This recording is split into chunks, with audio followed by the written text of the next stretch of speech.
Welcome back all of you. ఈరోజు day 4. So physics తరపున సైన్స్లో మోషన్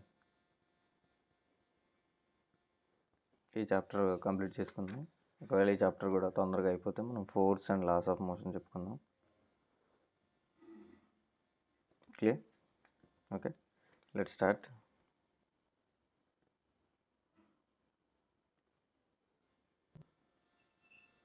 మోషన్ అంటే ఏంటి?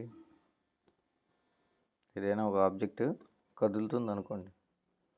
ఇప్పుడు స్టార్టింగ్ ప్లేస్లో ఆ ఆబ్జెక్ట్ని ఎక్కడ చూసారు మీరు?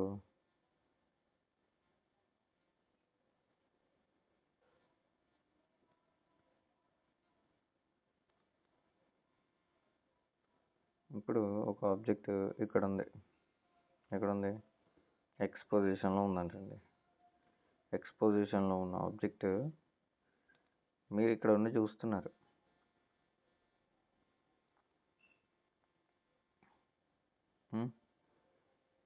అక్కడ ఉండి చూస్తున్నారు.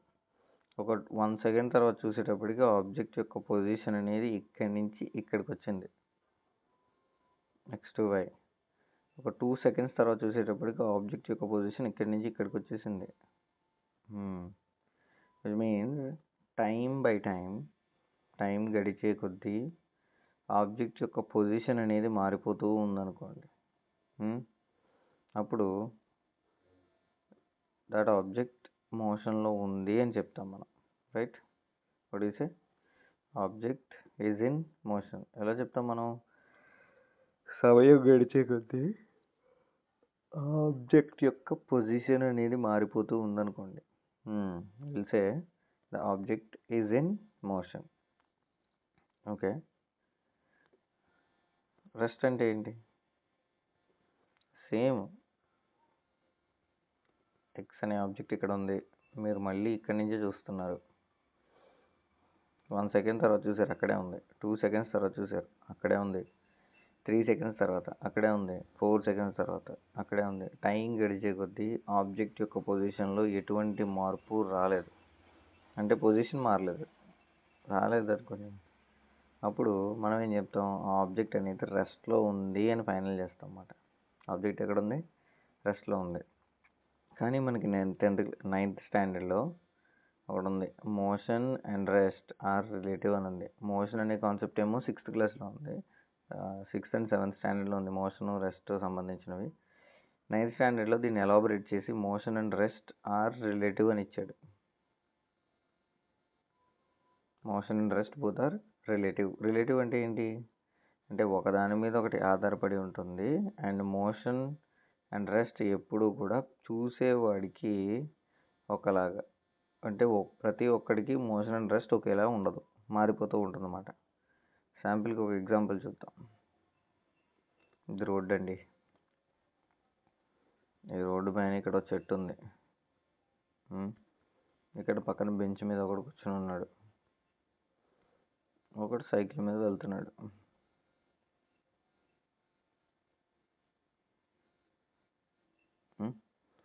సైకిల్ మీద ఇలా వెళ్తున్నాడు ఇంకొకడు. ఇప్పుడు అబ్జర్వర్ ఎవడంటే ఈడు, మనోడు. వీడు చూస్తున్నాడు. వీడి ప్రకారం ఏంటంటే వాడిని వాడు ఊహించుకుంటున్నాడు. వాడి పొజిషన్ ఏమైనా మారుతుందా? లేదు. సో వాడి పొజిషన్ మారట్లేదు కాబట్టి వాడు రెస్ట్లో ఉన్నాడంట. ఓకే, చెట్టు పరిస్థితి ఏంటి? చెట్టు కూడా రెస్ట్లో ఉంది, ఎందుకంటే దాని పొజిషన్ ఎంత టైం గడిచినా సరే అక్కడే కనపడుతుంది వాడికి. బట్ వీడు ఇక్కడ సైకిల్ మీద తొక్కేవాడిని అబ్జర్వ్ చేసినప్పుడు ఏమంటాడు వీడు?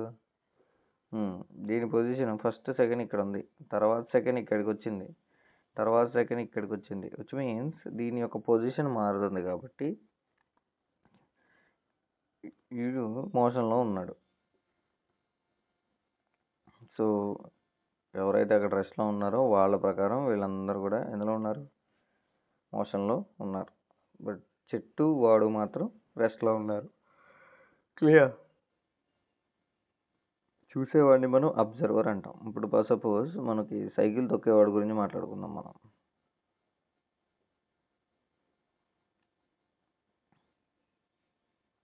రైట్. ఇప్పుడు మనవాడు అబ్జర్వర్, వీడి ప్రకారం వాడు సైకిల్ తొక్కుతున్నాడు, కానీ సైకిల్ మీద ఏం చేస్తున్నాడు, వాడు కూర్చొని ఉన్నాడు కదా. సో వాడు చూసుకున్నాడు అనుకోండి, సైకిల్ మీదే కనబడతాడు ఎంత టైం తర్వాత చూసుకున్నా సరే. వాడి ప్రకారం వాడు రెస్ట్లో ఉన్నాడు, బట్ సైకిల్ ఒకటే మూవ్ అవుతుంది. రైట్, ఏమవుతుంది, సైకిల్ మూవ్ అవుతుంది. రైట్. సో సైకిల్ అనేది మోషన్లో ఉందని వాడు అనుకుంటాడు. తర్వాత చూస్తే చెట్టు, మనోడు ఇలా వెళ్ళిపోతుంటే చెట్టు ఏమో ఇలా వెనక్కి వెళ్ళిపోతుంది, ట్రీ. రైట్. సో ట్రీ కూడా మోషన్లో ఉంది అని వీడు అనుకుంటాడు అన్నమాట. అండ్ ఇక్కడ కూర్చున్న వాడు కూడా వీడు ఎదురుకి వెళ్ళిపోతుంటే వీడేమో వెనక్కి వెళ్ళిపోతున్నాడు కదా. సో వీడు కూడా మోషన్లో ఉన్నాడు. జాగ్రత్త చూసుకోవాలి మీరు ఇక్కడ. Motion and rest both are relative according to the observe చూసేవాడిని బట్టి మోషన్ అండ్ రెస్ట్ అనేవి మారిపోతూ ఉంటాయి. కొంచెం జాగ్రత్తగా చూసుకోవాలి ఈ కాన్సెప్ట్ అనేది. ఓకేనా. నెక్స్ట్, మోషన్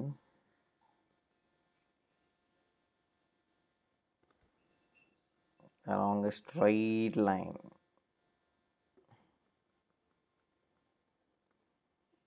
దీన్ని లీనియర్ మోషన్ అని అంటారు. స్ట్రైట్ లైన్ మీద మోషన్ తెలుసు కదా, ఎవరైనా స్ట్రైట్ పాత్లో వెళ్తూ ఉన్నారనుకోండి, సో ఆ మోషన్ని మనం ఏమంటాం, లీనియర్ మోషన్ అని కూడా అంటాం. గుర్తుపెట్టుకోండి, linear motion. Clear.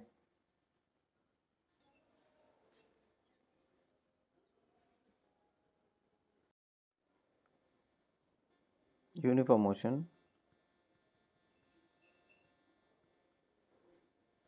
And non uniform motion. Uniform motion అంటే ఏంటి,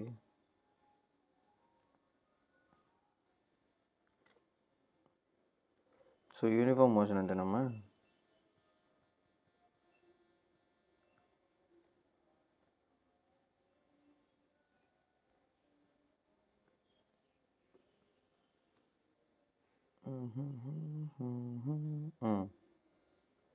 యూనిఫామ్ మోషన్ అంటే ఒక ఆబ్జెక్ట్ ఉందండి, మేడ కొంచెం బెండ్ అయింది అనుకోకండి. ఆబ్జెక్ట్ ఇలా వెళ్తుంది. సో ఎక్స్ పొజిషన్తో స్టార్ట్ అయ్యి ఇక్కడ దాకా వచ్చింది. సో దీన్ని ఎంత దూరం, ఇది దగ్గర దగ్గర 4 కిలోమీటర్స్ అనుకోండి. 4 కిలోమీటర్స్. ఏం చేసామంటే మనం ఓవరాల్ 4 కిలోమీటర్స్ని 4 ముక్కలు చేసాం. అంటే ప్రతి దాంట్లోనూ కరెక్ట్గా 1 కిలోమీటరే డిస్టెన్స్ ఉండేలా 4 పార్ట్స్ చేసాం. మరి 4 కిలోమీటర్స్ ఎంత డిస్టెన్స్లో వెళ్ళింది అనుకుంటున్నారు, సారీ ఎంత టైంలో వెళ్ళింది అనుకుంటున్నారు? Approximately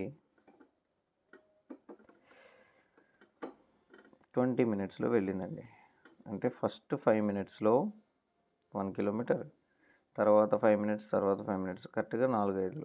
right. ప్రతిసారి ఇక్కడ చూడండి, ఇఫ్ అన్ ఆబ్జెక్ట్ కవర్స్, ఏదైనా ఒక ఆబ్జెక్టు ఏం చేస్తుంది, ఇచ్చిన టైం ఇంటర్వెల్లో equal distances in equal intervals of time. అంటే equal distance, same distance travel అవ్వాలి సేమ్ ఇంటర్వెల్ ఆఫ్ టైంలో. అంటే సేమ్ టైంలో సేమ్ డిస్టెన్స్ అనేది ట్రావెల్ అవుతూ ఉందనుకోండి. If an object covers equal distances in equal intervals of time, ఆ ఆబ్జెక్ట్ యొక్క మోషన్ని మనం యూనిఫామ్ మోషన్ అని అంటాం. Uniform motion. సో దీన్ని యూనిఫామ్ స్పీడ్ అని కూడా అంటాం. క్లియర్. నెక్స్ట్ నాన్ యూనిఫామ్ మోషన్లోకి వెళ్దాం.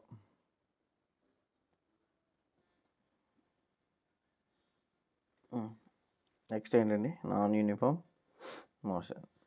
నాన్ యూనిఫామ్ మోషన్ ఇందాకట్లాగే సేమ్ తీసుకోండి. ఆబ్జెక్ట్ ఇక్కడ ఉందండి. సో మనం ఏం చేసాం, 4 పార్ట్స్ చేసాం. ప్రతిదీ సేమ్ డిస్టెన్స్ మెజర్ చేసుకున్నాం మనం. 1 kilometer 1 kilometer 1 kilometer. Right. So ఈసారి ఏమైందంటే ఈసారి 20 నిమిషాలే పట్టింది. కాకపోతే ఫస్ట్ కిలోమీటర్ వెళ్ళడానికి దగ్గర దగ్గర 6 మినిట్స్ పట్టింది. తర్వాత కిలోమీటర్ వెళ్ళడానికి 7 మినిట్స్ పట్టింది. తర్వాత నుంచి ఏం చేశాడు అనుకుంటున్నారు? ఇది ఒక 3 మినిట్స్ పట్టింది. ఇది ఒక 4 మినిట్స్ పట్టింది. క్లియర్? సో మీరు జాగ్రత్తగా అబ్జర్వ్ చేస్తే ఎక్కడ అనేది డిస్టెన్స్ మాత్రం ఈక్వల్గా ఉంది, కానీ టైం ఇంటర్వెల్ అనేది మాత్రం ఈక్వల్గా లేదు కదా. సో దీన్ని బట్టి మనం ఏం చెప్తామంటే if an object covers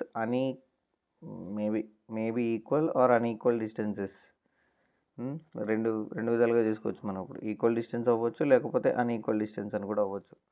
so 4 కిలోమీటర్లని కావాలంటే మనం ఇక్కడ ఫస్ట్ 1 కిలోమీటర్, తర్వాత ఏమో 2 కిలోమీటర్లు వెళ్ళింది. ఇక్కడ 500 మీటర్లు వెళ్ళింది అనుకోండి, 500 మీటర్లు వెళ్ళింది, మిగిలిన 500 మీటర్లు ఇక్కడ వెళ్ళింది. ఇలా వెళ్ళినా కూడా చెప్పక్కర్లేదు, ఎందుకంటే చెప్పలేము, సిచ్యువేషన్ బట్టి మారిపోతూ ఉంటుంది. సో మనకి డే టు డే లైఫ్లో ఒరిజినల్గా మనకి రోడ్డు మీద బయలుదేరామంటే ఈ కరెక్ట్ టైంకి కరెక్ట్ స్పీడ్తో కరెక్ట్గా వెళ్ళాలి అంటే చెప్పలేం కదా, మధ్యలో ఏదైనా రావచ్చు. సో ట్రాఫిక్ జామ్ అవ్వచ్చు, ఏమైనా అవ్వచ్చు. సో దాన్ని బట్టి మనం ఏం చెప్తామంటే మనకి డే టు డే లైఫ్లో మనం బండి మీద వెళ్ళినప్పుడు ఉండే మోషన్ ఏంటి? Non uniform motion. సో అంటే unequal distances in unequal intervals of time. Unequal distances. If an object covers unequal distances in unequal intervals of time, then that motion is called as a non-uniform motion. Did you get my point? Okay. Next, మనకి మోషన్ని measure చేయడానికి speed అనే quantity ఉంది. Speed తెలుసు కదా మీకు, ఒకసారి speed చూద్దాం.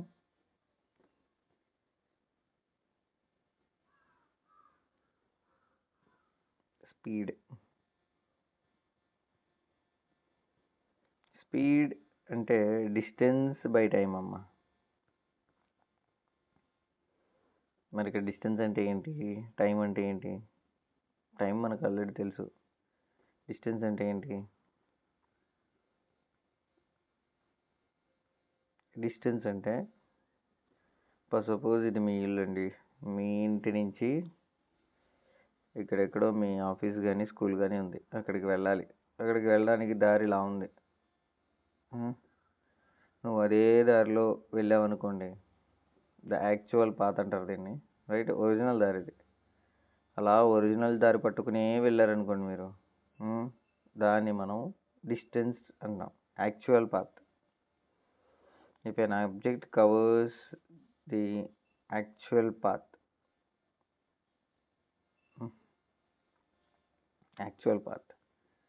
మొత్తం ఒరిజినల్ డిస్టెన్స్నే పట్టుకుని వెళ్ళామనుకోండి, దాన్ని డిస్టెన్స్ అంటాం. అలా కాకుండా డిస్ప్లేస్మెంట్ అని ఇంకొకటి ఉంటుంది. డిస్ప్లేస్మెంట్ అనుకోండి షార్టెస్ట్ పాత్, ఇది అడ్డదారి వేసుకుంటాం అన్నమాట దీనికి, రైట్? సో అడ్డదారి వేసుకుంటాం, పాయింట్ ఏ నుంచి పాయింట్ బికి షార్టెస్ట్ పాత్ సెట్ చేసుకుంటే దాని డిస్ప్లేస్మెంట్ అని అంటాం. సో మీకు ఇప్పుడు డిస్టెన్స్కి డిస్ప్లేస్మెంట్కి మధ్యలో డిఫరెన్స్ ఐడియా ఉంది, రైట్? సో డిస్టెన్స్ అంటే ఏంటి? Actual path. డిస్ప్లేస్మెంట్ అంటే ఏంటి? Shortest path. సో ఇప్పుడు స్పీడ్ చూసుకున్నారనుకోండి, speed is equal to distance by time కదా. సో డిస్టెన్స్ని ఎలా మెజర్ చేస్తామంటే మనం, డిస్టెన్స్ అంటే లెంత్, గుర్తుపెట్టుకోండి. డిస్టెన్స్ అంటే లెంతే కదా మెజర్ చేస్తాం. సో దాన్ని మీటర్స్లో మెజర్ చేస్తాం. టైంని సెకండ్స్లో మెజర్ చేస్తాం, meter per second. Distance which means speed is equal to meter per second. Okay. And meter per second కన్నా పెద్ద యూనిట్ ఏమైనా ఉందంటే కిలోమీటర్ పర్ అవర్ ఉంది. మీటర్ పర్ సెకండ్ కన్నా చిన్న యూనిట్ ఉందంటే సెంటీమీటర్ పర్ సెకండ్ ఉంది. గుర్తుపెట్టుకోండి, రైట్? పెద్ద యూనిట్స్ ఉన్నాయి, చిన్న యూనిట్స్ ఉన్నాయి. అండ్ ఈ ఫార్ములాస్ ఉన్నాయి కదా మనకి, ఏంటిది ఇప్పుడు kilometre per hour which means speed is equal to distance by time అమ్మ. దీన్ని షార్ట్ కట్ చేద్దాం. స్పీడ్ అనేది ఎస్ అనే లెటర్తో, వి అనే లెటర్తో రిప్రజెంట్ చేస్తాం. డిస్టెన్స్ ఎస్, టైము టీ, అంటే V is equal to S by T. ఇది ఫార్ములా. వి అంటే ఏంటి? స్పీడ్. ఎస్ అంటే ఏంటి? డిస్టెన్స్. టీ అంటే ఏంటి? టైం. ఈ ఫార్ములాని 3 విధాలుగా మాట్లాడుకోవచ్చు. ఫర్ సపోజ్ వాడు డిస్టెన్స్ ఇచ్చాడు, టైం ఇవ్వలేదు. ఇదే ఫార్ములా, టైం ఇవ్వలేదు. టైంకి ఫార్ములా ఏమవుతుంది, టీ ఈజ్ ఈక్వల్ టు ఏమవుతుంది, వి కిందకు వస్తుంది అన్నమాట. సో ఎస్ బై వి అవుతుంది. ఎలా వచ్చింది ఒకసారి చూపించనా. First V is equal to S by T కదా. సో ముందు డిస్టెన్స్కి ఫార్ములా రాశారనుకోండి, వి ఇంటూ టీ అనేది అటు వెళ్తే multiply is equal to S, అంటే ఎస్కి ఫార్ములా ఇది డిస్టెన్స్ కనుక్కోవడానికి. S is equal to speed into time అన్నమాట. ఇప్పుడు ఈ టైంకి ఫార్ములా వచ్చింది అనుకోండి, వి అనేది మల్టిప్లై చేస్తున్నట్టు వెళ్ళింది అనుకో, డివైడ్ అవుతుంది కదా, ఎస్ బై వి అవుతుంది. క్లియర్. ఒకటే ఫార్ములాని మనం రకరకాలుగా వాడుకోవచ్చు, అంటే ఆడిచ్చిన క్వాంటిటీస్ని బట్టి. శాంపుల్కి చూద్దాం ఒకసారి ఏమేమి ఇచ్చాడు. ఫస్ట్ దాంట్లో v is equal to 10 meter per second. Next distance is equal to 2 meters and t is equal to question mark అన్నమాట. ఇప్పుడు ఏ ఫార్ములా వాడాలి మనం, t is equal to distance by velocity, ఇది వాడాలి. డిస్టెన్స్ ఎంత 2, వెలాసిటీ ఎంత 10, 2/10 అంటే 2 1 అండ్ 5 1/5 అంటే ఎంత అవుతుంది, 5 టేబుల్లో 1 చేసాం, పాయింట్ పెట్టుకోండి 0 2 టైమ్స్ అండ్ ఆన్సర్ 0.2 వస్తుంది. ఇది ఎంత, ఇది 0.2 సెకండ్స్ మాట time. Clear. So second question చూడండి ఒకసారి. ఇప్పుడు సపోజ్ వెలాసిటీ ఇవ్వలేదు, అదే స్పీడ్ ఇవ్వలేదు, డిస్టెన్స్ అనేది మాత్రం ఇచ్చాడు. ఎంత ఇచ్చాడు, శాంపుల్కి 10 మీటర్స్ ఇచ్చాడండి. టైం ఎంత ఇచ్చాడు, టైం ఒక 5 సెకండ్స్ ఇచ్చాడు. ఇప్పుడు వెలాసిటీ స్పీడ్ కనుక్కోవాలి. ఎస్ బై టీ, ఎస్ అంటే ఎంత 10 బై టైము 5 1 2 ఆన్సర్ 2, అంటే 2 మీటర్ పర్ సెకండ్. యూనిట్ అనేది అప్రాక్సిమేట్లీ జాగ్రత్తగా చూసుకొని చేసుకోవాలి, రైట్. సో థర్డ్ క్వశ్చన్ ఎలా అడిగాడు అనుకున్నారు. థర్డ్ వి వాల్యూ ఇచ్చేసాడు. ఈసారి వి వాల్యూ 10 మీటర్ పర్ సెకండ్ ఇచ్చాడండి. ఎస్ వాల్యూ ఇవ్వలేదు ఈసారి. టీ వాల్యూ ఏమో 2 మీటర్స్ ఇచ్చాడు, 2 సెకండ్స్ ఇచ్చాడు. ఇప్పుడు ఫార్ములా ఏమవుతుంది, S is equal to V into T కదా. విని టీని మల్టిప్లై చేయాలి. వి ప్లేస్లో 10 ఇంటూ 2 ఎంత అవుతుంది, 20 మీటర్స్ అవుతుంది. సో క్లారిటీ ఉంది కదా మీకు. సో రకరకాలుగా అడగచ్చు, అంటే ఒకటే ఫార్ములాని మనం ఎలా అడిగినా సరే చేయగలగాలన్నమాట. జాగ్రత్తగా చూసుకోవాలి. క్వశ్చన్ తీసుకొని ఆ క్వశ్చన్లో ఎగ్జాక్ట్గా ఏమి ఇచ్చాడు అదే పాయింట్స్ వేసుకుంటే it plays a crucial role.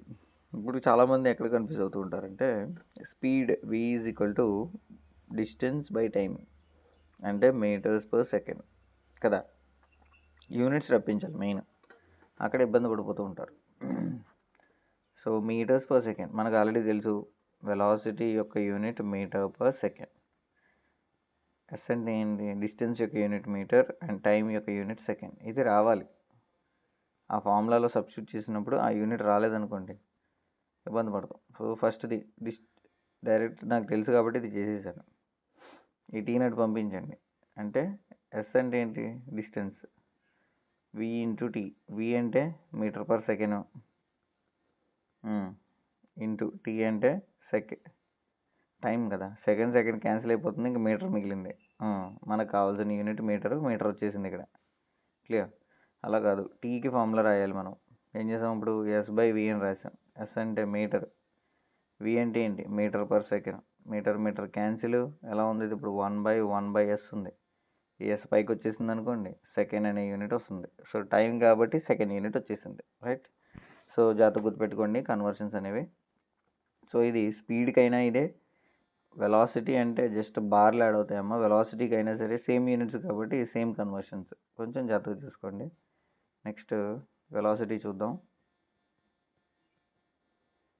Velocity అంటే డిస్ప్లేస్మెంట్ బై టైం అన్నమాట. ఇందాకట్లాగే ఇప్పుడు వెలాసిటీని వి అనే లెటర్తో రిప్రజెంట్ చేస్తాం, డిస్ప్లేస్మెంట్ ఎస్, టైము టీ అంటాం. మరి దానికి దీనికి డిఫరెన్స్ ఏంటి, పైన ఒక గీత పెడతాం అన్నమాట. గీత ఎందుకు పెట్టాం, because it is a vector quantity, right. కొత్తగా వచ్చింది చూసారు. ఇప్పుడు మళ్ళీ స్కేలార్ వెక్టార్ అని రెండు ఉంటాయి. స్కేలార్ అనుకోండి, గుర్తుపెట్టుకోండి, స్కేలార్కి ఏముంటుంది, వాల్యూ ఉంటుంది 20 మీటర్స్. వెక్టార్కి వాల్యూ ఉంటుంది, దాంతోపాటు స్కేలార్కి డైరెక్షన్ ఉండదు. ఏముండదు? డైరెక్షన్ ఉండదు. బట్ వెక్టార్కి డైరెక్షన్ ఉంటుందా? ఉంటుంది. 20 meters నార్త్ అని, రైట్. సో ఇలా పర్టికులర్ డైరెక్షన్ చూపిస్తాం అన్నమాట. సో డిస్ప్లేస్మెంట్ కూడా డైరెక్షన్ ఉంటుంది, రైట్. పర్టికులర్ డైరెక్షన్ ఉంటుంది. సో అందుకే velocity is a vector quantity, which means only speed అనేది అనుకోండి, అది స్పీడ్ విత్ డైరెక్షన్ అనేది అనుకోండి వెలాసిటీ కనుక్కుంటాం మనం. క్లియర్? సో జాగ్రత్తగా చూసుకోవాలి. ఇప్పుడు వెలాసిటీ ఫార్ములా నుంచి same velocity v bar is equal to s bar by t. దీని నుంచి మరి ఎస్కి ఫార్ములా ఏమవుతుంది? s bar is equal to v into t. దీని నుంచి టీకి ఫార్ములా ఏమవుతుంది? s bar by v. ఓకేనా? జాగ్రత్తగా చూసుకోండి ఇక్కడ. సో 3 ఫార్ములాస్ వచ్చాయి. క్లియర్? సో దీనికి కూడా యూనిట్స్ చూసేవారు అనుకోండి. ఫస్ట్ది v bar is equal to meters per second, right. Displacement అయినా డిస్టెన్స్ అయినా మీటర్స్లోనే మెజర్ చేస్తాం. ఇక్కడ డిస్టెన్స్ కదా, metre per second into second, second cancel, మళ్ళీ మీటర్ వచ్చేసింది. మరి ఇక్కడ t is equal to second, distance కదా, metre divided by metre per second. ఇందాకట్లాగే మీటర్ క్యాన్సిల్, 1/1 సెకండ్ ఉంది. సెకండ్ పైకి వచ్చేస్తే సెకండ్ అనే యూనిట్ వస్తుంది మనకి. క్లియర్? సో మనకి డిస్టెన్స్ అండ్ డిస్ప్లేస్మెంట్ యూజ్ చేసుకునే 2 క్వాంటిటీస్ ఉన్నాయి. ఒకటి స్పీడ్, ఇంకొకటి ఏంటి? వెలాసిటీ. స్పీడ్ అనుకోండి డిస్టెన్స్ బై టైం, వెలాసిటీ అనుకోండి speed with direction by time, అంటే డిస్ప్లేస్మెంట్ బై టైం. కాకపోతే రెండింటికి యూనిట్స్ ఒకటే, కొంచెం జాగ్రత్తగా చూసుకోవాలి మీరు అక్కడ. Clear? So and average velocity ఉంటుందండి. Average velocity. So average velocity which is nothing but initial velocity. జాగ్రత్త చూసుకోండి, ఇక్కడ కొత్త పాయింట్స్ వస్తున్నాయి. Initial velocity plus final velocity by 2, right.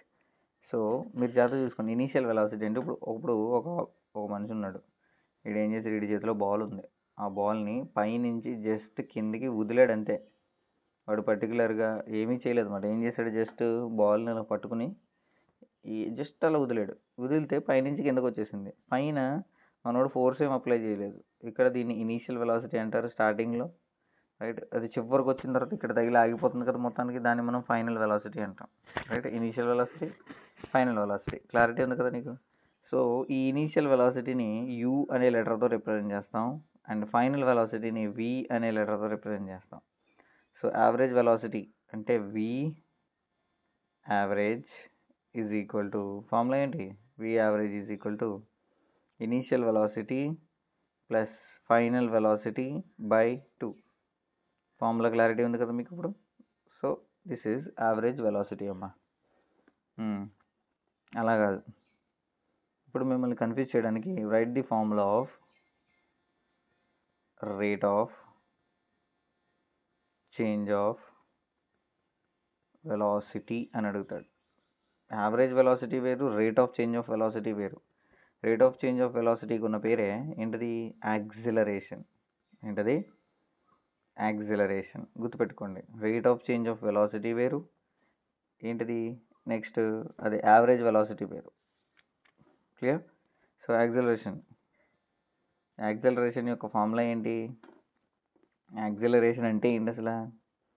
Acceleration అంటే ఇప్పుడు నువ్వు ఒక బండి మీద వెళ్దామని ఇక్కడ స్టార్ట్ అయిన నువ్వు ఏం చేస్తావంటే స్టార్ట్ చేస్తావు. బండి స్టార్ట్ చేసినప్పుడు ఒక 10లోనో 20లోనో స్టార్ట్ చేస్తావు. స్లోగా వెళ్తుంటే మడుపు వచ్చినప్పుడు ఏం చేస్తాం? ఎక్కువ స్పీడ్ వెళ్ళకుండా స్పీడ్ అనేది కొద్దిగా తగ్గుతుంది. బ్రేక్ వాడతాం కదా, కొంచెం కరువు తీసుకోవాలి కదా మనం. సో కొద్దిగా వాడతాం కాబట్టి ఇక్కడ స్పీడ్ అనేది తగ్గుతుంది, రైట్. 20 నుంచి 15కి వస్తావు. మళ్ళీ వచ్చిన తర్వాత ఇది మళ్ళీ ప్లేన్ రోడ్ కాబట్టి మళ్ళీ పెరుగుతుంది.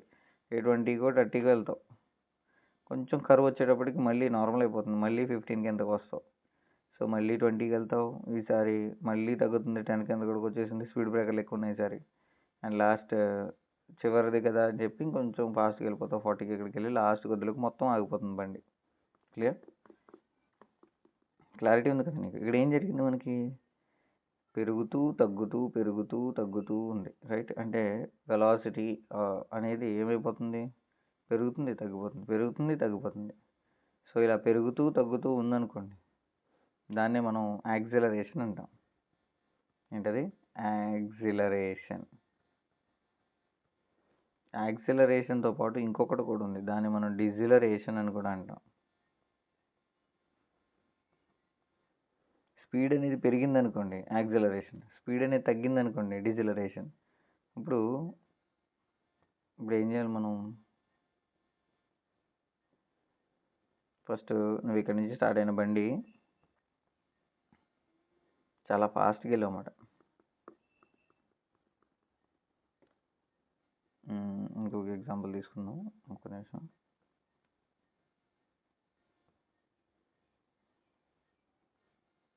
ఇది హౌస్. ఇంటి దగ్గర స్టార్ట్ అయిన నువ్వు ఇక్కడి నుంచి ఇక్కడ దాకా ఎంత ఫాస్ట్గా వచ్చావు? 40 మీటర్/సెకండ్ స్పీడ్తో వచ్చావు. బట్ ఇంకొద్దిసేపు ఉంటే ఏమైపోతుంది, ఇంటికి వచ్చేస్తాం కాబట్టి 40 నుంచి గ్రాఫ్ అనేది తగ్గుతుంది. ఇలా తగ్గుతుంది అంటే స్పీడ్ అనేది తగ్గిపోయింది అనమాట. ఎందుకు? 0 చేయాలి కదా, బండి ఆగిపోవాలి కదా మరి. సో 40 నుంచి అప్రాక్సిమేట్లీ 0కి వచ్చేసింది. సో ఎక్కడ వరకు అయితే గ్రాఫ్ పెరిగిందో దాన్ని పాజిటివ్ యాక్సిలరేషన్ అంటాం. ఎక్కడి నుంచి అయితే గ్రాఫ్ తగ్గడం మొదలైందో దాన్ని నెగిటివ్ యాక్సిలరేషన్ అంటాం. Negative acceleration is also called deceleration. డిజిలరేషన్కి ఇంకొక పేరు ఉంది, దాన్ని మనం రిటార్డేషన్ అని కూడా అంటాం. గుర్తుపెట్టుకోండి ఇవన్నీ points, right? Positive acceleration and negative acceleration, right? So negative acceleration is also called deceleration. So మీకు క్లారిటీ ఉందనుకుంటున్నాను నేను. సో యాక్సిలరేషన్ అంటే ఏంటి, డిజిలరేషన్ అంటే ఏంటో క్లారిటీగా తెచ్చుకోండి మీరు కూడా. సో ఇప్పుడు యాక్సిలరేషన్ యొక్క ఫార్ములా ఏంటి? Change in velocity by time. Acceleration A is equal to change in velocity. Change in velocity అంటే ఏంటి? ఇందాక వెలాసిటీ, యావరేజ్ వెలాసిటీలో రెండు కొత్త నేర్చుకున్నాం మనం పేర్లు. ఏంటవి? Initial velocity, final velocity. Initial velocity is represented by the letter u and final velocity by v. ఇక్కడ యాక్సిలరేషన్ అనేది కనుక్కోవడానికి మనం ఫైనల్ వెలాసిటీలోంచి ఇనీషియల్ వెలాసిటీని తీసేస్తాం బై ఎంత టైం పట్టిందో ఆ time, right? Final velocity minus initial velocity by time. So A is equal to v minus u by t, right? So ఒక some చేద్దాం.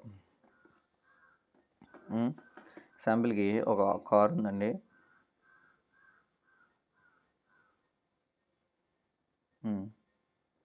ఆ కారు యొక్క యాక్సిలరేషన్ ఎంత అని అడిగాడు. ఆ కారు ఇక్కడ స్టార్ట్ అయ్యి ఇక్కడికి వైకి వచ్చేటప్పటికి స్టార్టింగ్ అనేది ఎంతలో స్టార్ట్ అయిందంట? 20 మీటర్/సెకండ్లో స్టార్ట్ అయిన కారు ఇక్కడికి వచ్చేటప్పటికి ప్రజెంట్ ఏ స్పీడ్తో వెళ్తుందంటే దగ్గర దగ్గర 40 మీటర్/సెకండ్తో వెళ్తుంది. ఎంత టైంలో? జస్ట్ 20 సెకండ్స్లో. అయితే ఎంత యాక్సిలరేషన్ గెయిన్ చేసింది అని అడిగాడు. Acceleration is equal to final velocity ఎంత? 40 మైనస్ ఇనీషియల్ వెలాసిటీ ఎంత? 20 బై టైం ఎంత? 20. 40 మైనస్ 20 ఎంత? 20/20 metre per second by second, right? Second metre per second by second కదా. సో 20 క్యాన్సిల్ అయిపోతే 1 అంటే జస్ట్ 1 మీటర్/సెకండ్ స్క్వేర్ అవుతుంది. స్క్వేర్ ఎందుకు వచ్చింది చూడండి ఒకసారి జాగ్రత్తగా. మీటర్/సెకండ్ కదా, బై 1 వేసుకున్నారనుకోండి ఇది పైకి వెళ్తుంది. పైకి వెళ్ళినప్పుడు మీటర్/సెకండ్ రెసిప్రోకల్ అయిపోతుంది అన్నమాట. ఎప్పుడైతే పైకి వెళ్ళిందో ఇంటూ 1/s అయిపోతుంది. Metre, second into second square, metre second square అవుతుంది. సో యాక్సిలరేషన్ యొక్క యూనిట్స్ వచ్చేసి మీటర్/సెకండ్ స్క్వేర్. ఇప్పుడు యాక్సిలరేషన్ వాల్యూ ఎంత అయింది? ఇప్పుడు 20 క్యాన్సిల్ అయిపోయింది కాబట్టి 1 మీటర్/సెకండ్ స్క్వేర్, రైట్? నేనంటే చిన్న చిన్న వాల్యూస్ తీసుకున్నాను కాబట్టి ఇలా వస్తుంది. నార్మల్గా అయితే ఇలా రాదు. 20 మీటర్/సెకండ్ స్క్వేర్, 40, 50 అలా వచ్చేస్తుంది అన్నమాట. క్లియర్? సో మీరు కొంచెం జాగ్రత్తగా చూసుకోండి. Change in velocity which is nothing but acceleration due to gravity. Next graphs అనే వాటికి స్పెషల్ వీడియో చేద్దాం. క్లియర్? అండ్ దీంతో పాటు కొన్ని మనకి ఉన్నాయి. ఏంటంటే అవి ఈక్వేషన్స్ ఆఫ్ మోషన్. ఇది ఒకసారి చూడండి. ఈక్వేషన్స్ ఆఫ్ మోషన్ 3 ఈక్వేషన్స్ ఉంటాయి. వాటి డెరివేషన్స్ ఉంటాయి, అవి అంత ఇంపార్టెంట్ కాదు. డెరివేషన్స్ అడగడు కానీ ఈక్వేషన్స్ అడుగుతూ ఉంటాడు, గుర్తుపెట్టుకోండి. v is equal to u plus AT, this is first equation of motion. ఇందులో v అంటే ఏంటి, u అంటే ఏంటి, a అంటే ఏంటి, t అంటే ఏంటి అని అడుగుతాడు. v అంటే ఏంటి, final velocity, a velocity, final velocity. u అంటే ఏంటి, ఇనీషియల్ వెలాసిటీ. a అంటే ఏంటి, యాక్సిలరేషన్. t అంటే ఏంటి, time. Clear. So first equation of motion ఇది, v is equal to u plus ఏటీ. అందులో v అంటే ఫైనల్ వెలాసిటీ, u అంటే ఇనీషియల్ వెలాసిటీ, a అంటే యాక్సిలరేషన్, t అంటే టైం. క్లారిటీ ఉండాలి మనకి. Clear. So second equation of motion చూద్దాం. సెకండ్ది s is equal to ut plus half at square. So this is second equation of motion, s equal to ut plus half at square. ఇందులో s అంటే distance లేదా height, ఏదైనా తీసుకోవచ్చు మనం. Length measure చేసేది ఏదైనా సరే, డిస్టెన్స్ కానీ హైట్ కానీ తీసుకుంటాం. సో హైట్ అన్నప్పుడు ఒక్కొక్కసారి ఎస్ని హెచ్ చేసేస్తాం అన్నమాట. సో ఈక్వేషన్స్ ఆఫ్ మోషన్ని తర్వాత మనం ఎదురుకి వెళ్ళే కొద్ది ఏం చేస్తామంటే మనం గ్రావిటేషన్ లెసన్ ఇలాంటి లెసన్స్లో మనం అవసరాన్ని బట్టి మారిపోతూ ఉంటాయి. సో ఏది ఎక్కడ ఏమవుతుందో మనం అక్కడ మార్చుకుందాం. ప్రజెంట్ నేర్చుకొని సరిపోతుంది. Equation of motion S is equal to U అంటే ఇనీషియల్ వెలాసిటీ, టీ అంటే టైం, ఏ అంటే యాక్సిలరేషన్, టీ అంటే టైం. క్లియర్. ఎస్ అంటే ఏంటి, హైట్ కానీ డిస్టెన్స్ కానీ, యూ అంటే ఇనీషియల్ వెలాసిటీ, టైము, ఐ అంటే acceleration. S is equal to UT plus half AT square. Second equation of motion అది. Third equation of motion v square minus U square is equal to 2as. v square minus U square is equal to as. Already తెలుసు, v అంటే final velocity, U అంటే initial velocity, A అంటే acceleration, S అంటే distance or displacement, anything you may take. అది ఇచ్చిన దాన్ని బట్టి మనం వాడుకోవచ్చు. క్లియర్. సో ఇది ఏంటిది, 3 ఈక్వేషన్స్ ఆఫ్ మోషన్. వీటి మీద సమ్స్ అడుగుతూ ఉంటాడు ఒకసారి. Next uniform circular motion.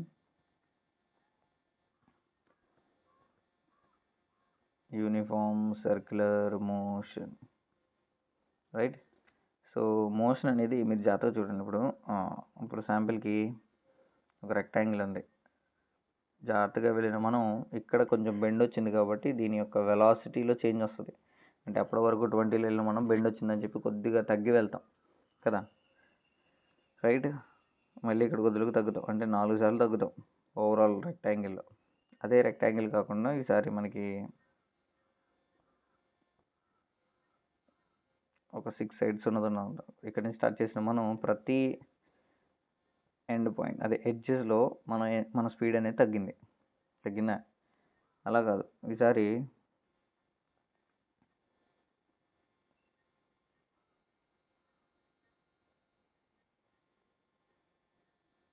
చాలా ఎండ్ పాయింట్స్ ఉన్నాయి.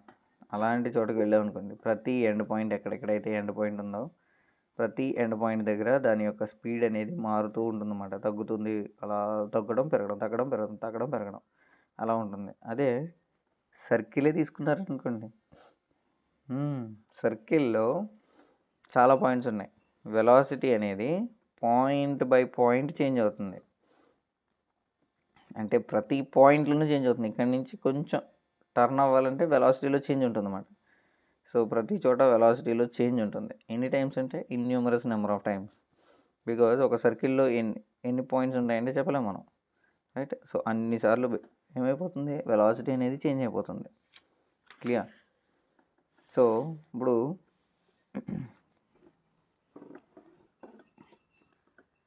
To find the speed of circular